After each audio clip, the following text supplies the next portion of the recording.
네, 안녕하세요. 오늘은 정말 흥미로운 두 인물이죠. 도널드 트럼프 대통령하고 일론 머스크. 이 두 사람 사이에 그 시끌벅적했던 설전, 그리고 또 그 직후에 테슬라 주가가 꽤 떨어졌잖아요. 오늘 한번 깊이 파고 들어가 보려고 합니다. 네, 안녕하세요.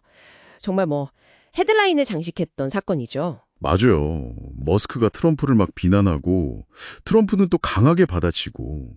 심지어 앱스타인 리스트까지 거론됐으니까요. 그 미성년자 성착취 스캔들. 네네, 그리스티요. 이게 과연 진짜 감정 싸움이었을까요? 아니면 혹시 잘 짜인 연극은 아니었을지? 그리고 이 상황이 또 여러분의 투자에는 어떤 의미가 있을지 그런 걸 좀 따져봐야겠죠. 자, 그럼 한번 풀어가 볼까요? 우선 이 사건이 어떻게 시작됐는지 그 전개부터 좀 짚어보죠. 네, 머스크가 시작은 트럼프의 그 세금 감면 정책, 이걸 비판하면서부터였죠. 역겹다는 표현까지 썼고요. 아, 맞아요. 그리고 전기차 보조금 줄이려는 움직임에도 좀 불만을 표했었죠. 그렇죠. 트럼프 관세 정책 때문에 경기 침체 올 거다, 이런 경고도 했고요. 트럼프는 가만히 있지 않았죠. 바로 테슬라나 스페이스X, 정부 계약이나 보조금 끊어버릴 수 있다. 이렇게 나왔고요. 네, 상당히 강경하게 나왔어요. 근데 여기서 진짜 좀 흥미로운 지점이라고 해야 할까요? 머스크가 갑자기 앱스타인 파일 얘기를 꺼낸 거. 그 음모론 수준의 이야기요? 네, 트럼프가 거기에 연루되어 있다는 식의 좀 암시를 강하게 풍겼죠. 수위가 꽤 높았어요. 그렇죠. 근데 이게 과연 다 진심이었을까 하는 의문이 드는 거예요. 자료 분석을 보면 오히려 이게 잘 짜인 연극 같아 보인다는 해석도 있거든요. 연극이요? 어떤 면에서요? 일단 두 사람 다 주가 변동에 굉장히 민감한 인물들이잖아요. 그게 공통점이고요. 하긴 그렇죠. 트럼프도 그렇고 모스크도 그렇고. 네. 그리고 실제로 설전이 막 격해지니까 그 빌 에크먼 같은 유명 투자자가 나서서 중재하는 듯한 모습이 있었어요. 아, 맞아요. 그런 뉴스 있었어요. 머스크도 좋은 조언이다 하면서 슬쩍 물러서는 듯 했고요. 심지어 백악관 통해서 트럼프랑 머스크가 통화할 거다. 이런 소식까지 나왔죠. 갑자기요? 진짜 무슨 코미디처럼 급하게 봉합되는 느낌이었네요. 네, 약간 그런 분위기였어요. 그래서 이걸 좀 더 크게 보면 어쩌면 각자 노리는 게 있었을 수 있다는 거죠. 각자 노리는 거라면 예를 들면요? 정치적으로는 트럼프는 좀 강성 지지층을 더 모으고 머스크는 자기 플랫폼 X의 정치적 영향력을 키우려는 그런 목적이 있었을 수 있고요. 아, X 플랫폼. 네. 경제적으로 보면 일부러 좀 시끄럽게 해서 주가를 떠무트린 다음에 더 싸게 사려는 의도, 그런 가능성도 제기되는 거죠. 주가 조정을 위한 연격일 수도 있다. 네, 결국 이 소동을 통해서 각자 실리를 챙겼을 수 있다는 분석이에요. 그래서 두 사람이 진짜로 완전히 틀어질 가능성은 거의 없다고 보는 시각이 많습니다. 그렇군요. 그런데 이 설전 직후에 테슬라 주가가 실제로 한 7% 정도 확 빠졌었거든요. 네, 그게 또 타이밍이 참.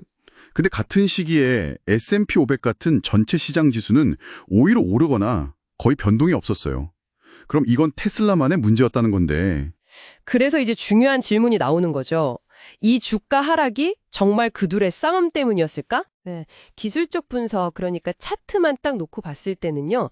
설령 그 싸움이 없었더라도 어차피 주가는 좀 조정을 받을 만한 시점이었다는 분석이 있어요. 차트상으로요? 네. 아하, 기술적으로는 예측 가능한 범위 내의 조정이었을 수 있다. 그렇죠. 기술적으로는 오히려 분할 매수를 한번 생각해 볼 수 있는 그런 구간이었다는 분석도 나옵니다. 근데 이게 정치적 이슈랑 주가 하락 시점이 정말 공교롭게 겹친 건데. 우연이 아닐 수도 있다는 거죠. 어쩌면 누군가 그 큰 손들이 주식을 좀 더 싸게 담으려고 이런 상황을 이용했거나 혹은 만들었을 가능성까지도 조심스럽게 제기되는 상황입니다. 와, 정말 흥미로운 분석이네요. 그렇다면 여러분은 이런 상황을 어떻게 봐야 할까요? 결국 시끄러운 뉴스보다는 숫자를 봐야 한다는 걸까요? 네, 차트 움직임이라든지 기업 실적, 그리고 수급, 본의 흐름을 봐야 한다는 거죠. 외부 소음에 너무 휘둘리기보다는요. 맞아요. 시장 전체의 큰 흐름, 그 시나리오는 아직 유효할 수 있으니까요. 중요한 건 내가 세운 기준에서 벗어났을 때 그 대응 지점에서 어떻게 행동하느냐. 그렇죠. 그게 핵심입니다. 그런 원칙을 계속 지켜나가는 게 장기적으로 보면 자산을 꾸준히 늘리는 길이다. 이런 분석인 거죠. 자, 그럼 정리를 좀 해볼까요? 트럼프와 머스크의 충돌, 겉보기엔 굉장히 격했지만 그 이면에는 정치적, 경제적 계산이 깔린 일종의 연극일 수 있다는 분석이 있었고요. 네. 그리고 테슬라 주가 하락도 이 사건과 딱 맞물렸지만 기술적으로 보면 어차피 올 수 있었던 조정이었을 가능성도 있다는 점. 네, 그것도 같이 살펴봤습니다. 이 모든 게 여러분께 시사하는 바는 뭘까요? 핵심은 역시 정보의 비대칭성인 것 같아요.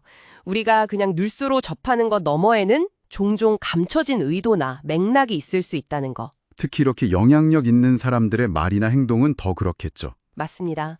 그러니까 항상 한 발짝 물러서서 좀 비판적으로 정보를 보고 그 본질이 뭘까 파악하려는 노력이 중요하다고 생각합니다. 그렇군요. 자, 마지막으로 이런 질문을 한번 던져보고 싶습니다. 오늘 저희가 본 것처럼 정치적인 연극이랑 시장 움직임이 이렇게 절묘하게 엮일 수 있다면요. 혹시 우리가 매일 접하는 다른 중요한 뉴스들 속에서도 우리가 미처보지 못하는 어떤 숨겨진 의도나 혹은 기막힌 타이밍 같은 걸 찾아볼 수 있지 않을까요? 충분히 그럴 수 있죠. 한 번쯤 생각해 볼 만한 질문인 것 같습니다.